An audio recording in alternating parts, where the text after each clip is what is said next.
Hello everybody. Welcome to the second part of our lecture on imprinting technology. In the first part, we discussed bioreceptors and how you can use them in biosensors. We discussed and we established that there are advantages associated with their use, but definitely also disadvantages. Now, what we actually want is an alternative. We want a synthetic alternative for these bioreceptors. We want a synthetic receptor that has the same benefits associated with their use, but overcomes the drawbacks you have with their natural counterparts. This brings us into the field of biomimetics. And biomimetics is a form of human behavior where we get inspired by biology. We study biological structures and biological entities, and we derive inspiration from them for synthetic design. So for designing synthetic materials. So what we always want to do in biomimetics is look at biology, look at their desired aspects and try to transfer these desired characteristics into our synthetic material. Now, this started thousands of years ago, obviously, when people would analyze how animals eat meat and would probably copy the design of their teeth into what we now use today as a knife. Nowadays, biomimetics is a hot emerging topic within science and has been for a couple of decades, as evidenced by the number of journals and books that are devoted to the topic itself. On top of that, in society, you also have other examples of biomimetics. On the top right, you see an image of a Mercedes for which a design was inspired on the shape of a certain fish. Now, this is a very bad example, obviously, because the fish is ugly and so is the car. But nevertheless, it illustrates the concept of biomimetics not just in science and engineering, but also in design. Likewise, the Sagrada Familia, the very famous cathedral that was designed and partially built by Gaudi in Barcelona, also contains a lot of biomimetic shapes and structures. And these are both aesthetic, just because they look nice, but also sometimes functional because they can bear more weight. One of the most important examples, or one of the most famous examples of biomimetics, is Velcro. And this material was developed by a Swiss engineer called Georges de Mestral. And in the 1940s, George was walking his dog in the forest. And when he came back home, he noticed that in the fur of his dog and both also on his clothes, there were all these burrs and these little plants that were sticking to his clothes. And he wondered why that was. Why are these so sticky and how can I just pull them off really easily? And when he looked at the burrs under his microscope, he noticed that they have a very specific shape. They have, like, on their surface all these tiny hooks, and these hooks would hook into your clothes. That contains loops, obviously, because that's what the fabric does. And George came up with a brilliant idea. He said, what if I can mimic this into a synthetic material? Then we can use this as a lock on clothing to very fastly close and open your clothes. So a lineage that's much more convenient as a zipper that's traditionally used on most clothes. And it took him 15 years to develop and patent such a system, which we know today as Velcro. And he made a company, Velcro, around this invention.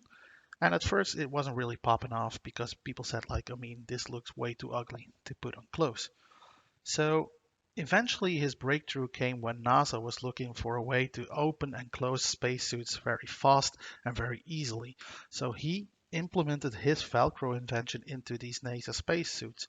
This was soon copied by the US Marine, who incorporated Velcro lineages onto their scuba diving gear and eventually also made its way into the textile industry. And nowadays, Velcro is still a very successful company that uses its R&D power to develop new ways of creating fasteners. For instance, you can see a picture from the website. Their recent invention is called an alpha lock fastener and is based on the specific shape that mushrooms have. And this fastener will actually have little hooks that resemble the shape of these mushrooms to really hook into each other and have a very efficient fastener. A slightly more modern example of biomimetics in modern day society are self-cleaning surfaces. Self-cleaning surfaces were inspired by water lilies, and we know from water lilies that that they float on the water, and that whenever water touches the surface of these water lilies, it will be repelled. It will not wet the surface, but little drops of water will actually be created on the surface. This is because When they studied the water lilies, they discovered that the surface consists of tiny structures that make the surface of these plants what we call super hydrophobic. Hydrophilic surface will get wet, the super hydrophobic surface will push the water away and will make a droplet on the surface of that plant.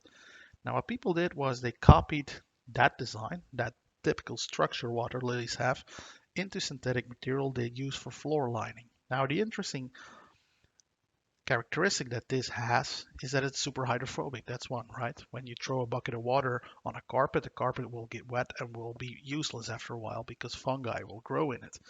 The super hydrophobic floor linings will repel the water and will make droplets of the water.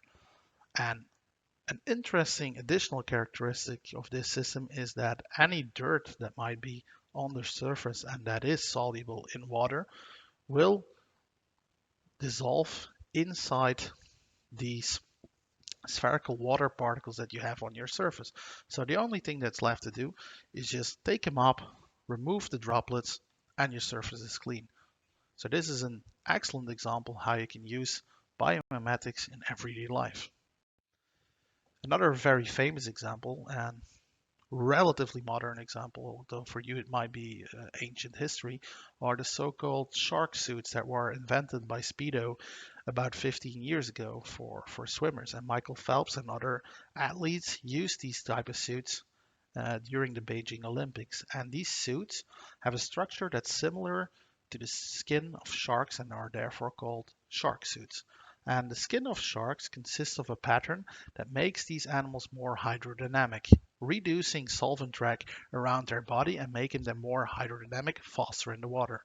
So Speedo copied these characteristics into their uh, so-called shark suits and mounted them on Olympic athletes that used them for qualifiers and races in the Beijing Olympics. And one world record after another kept getting broken mainly because of these suits. And these suits give such a big advantage that the Olympic Committee eventually banned their use in competitive swimming because it's not fair to people that don't have access to these type of suits, and mainly because the old records were set without these suits. However, these suits are still used today by scuba divers and firemen to decrease solvent drag and to improve hydrodynamics in their suits. Now, to summarize what biomimetics is all about, it is all about drawing inspiration from nature to design a certain synthetic product, make use of the benefits of the working principle that exists in nature and copy it to the synthetic material. However, it should also overcome any disadvantages that might be associated with using the natural material directly. You can imagine that skinning a shark and wearing its skin is not really convenient. So when we apply the same to our biomimetic receptor, it should offer the same benefits that a natural receptor has, but it should overcome the disadvantages you have with using natural receptors. It should be more stable, it should be easier and cheaper to make, and it should be available against each target. Now, to create such a biomimetic sensor or a biomimetic receptor, we should first look at how the bioreceptor works. How does it become so specific for its target? Well, if you look at enzymes and substrates, the way they recognize their substrate, specifically these enzymes, is through a so-called lock and key model. The substrate will fit a binding pocket inside the enzyme precisely. This means it has exactly the same size and shape as the binding pocket inside the enzyme.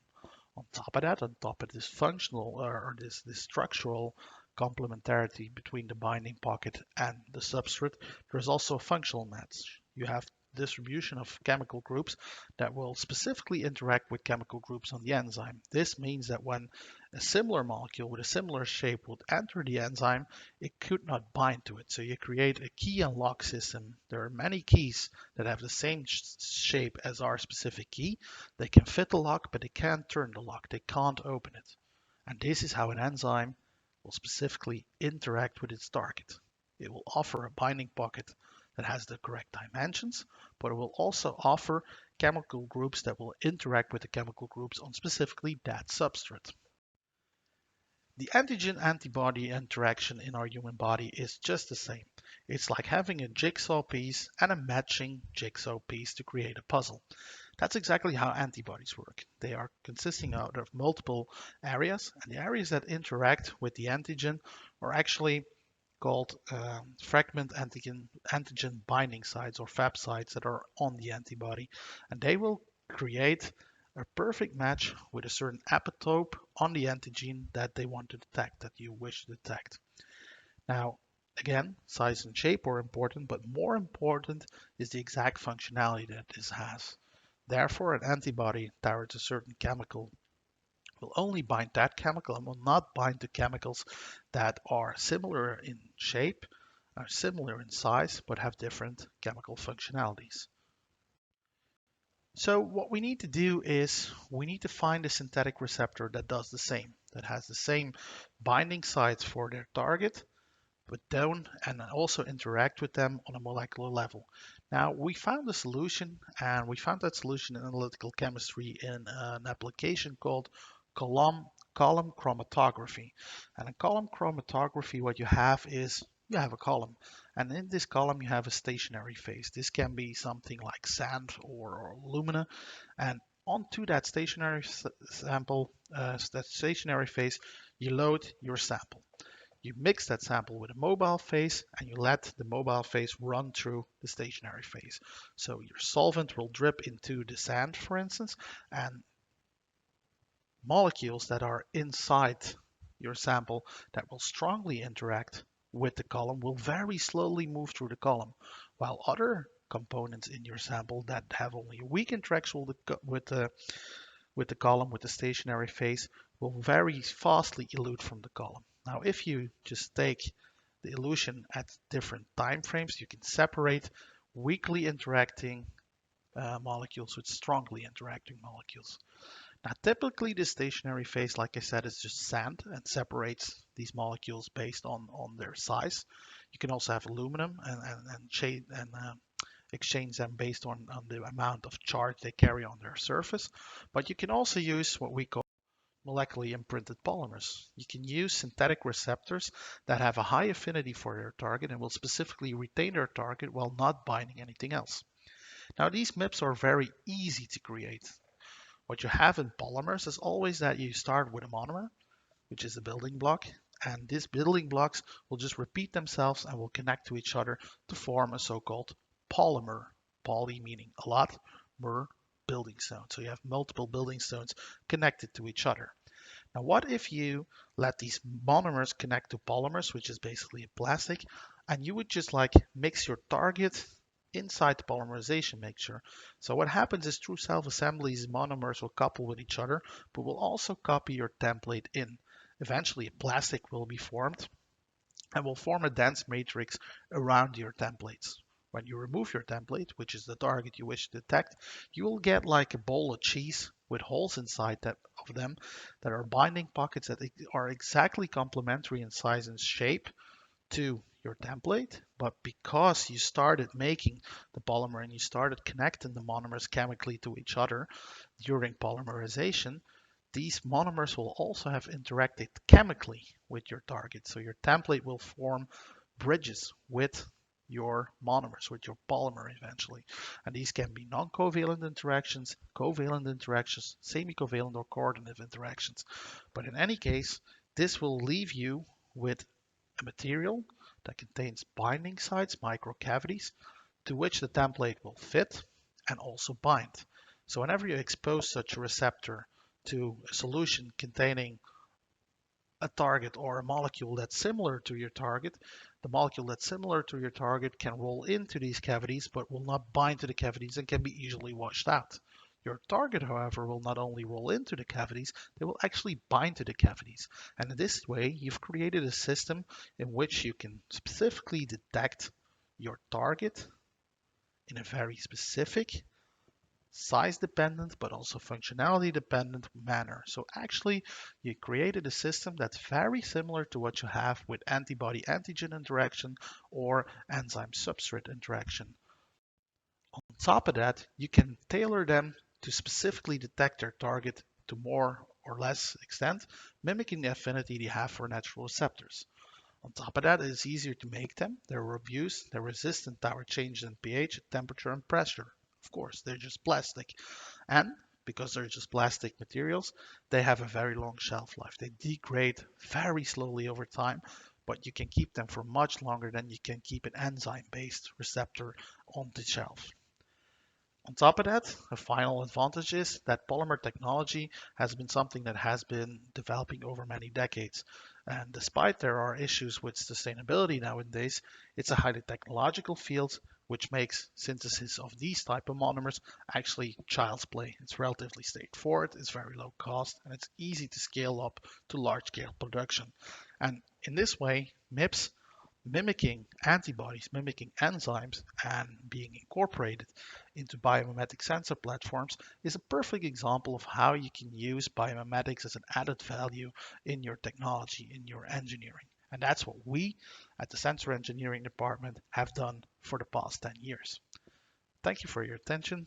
Hope to see you in the third part of our lecture.